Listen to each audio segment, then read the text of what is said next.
죽고 사는 것이 혀의 권세에 있습니다. 혀를 사랑하는 자는 그 열매를 먹습니다.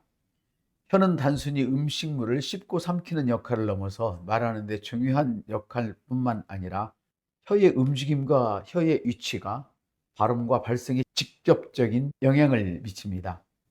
또한 혀는 다양한 근육과 연결되어 있어서 혀의 건강 상태가 몸 전체의 상태와도 관련이 된다고 합니다.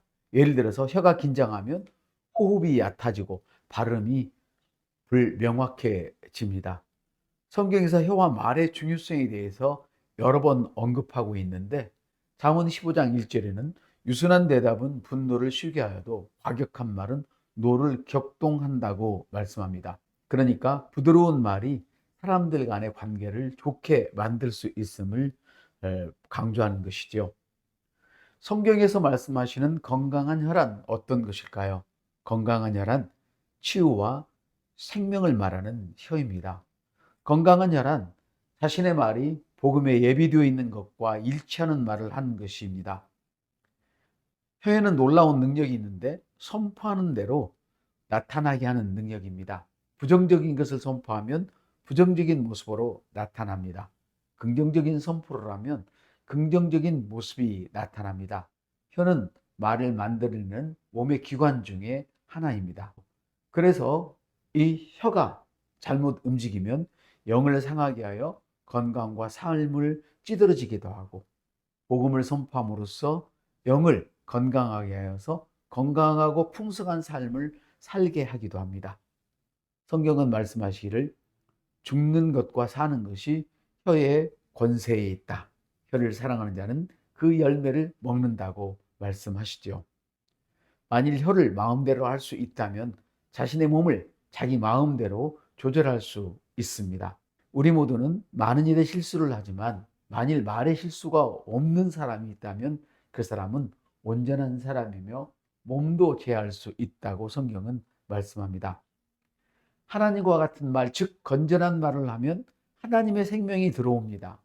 패역한 말, 즉 하나님과 반대되는 말을 하면 사탄이 들어오죠.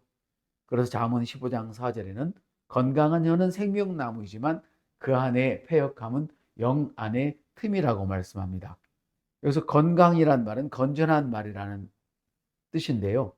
예를 들어서 아프거나 할 때에 건강과 치유에 대한 하나님의 말씀을 말하면 치유가 일어나고 건강하게 된다는 겁니다. 잠언 4장 22절은 그것을 얻는 자는 생명이 되며 그의 온 육체에 건강이 됨이라 말씀하죠.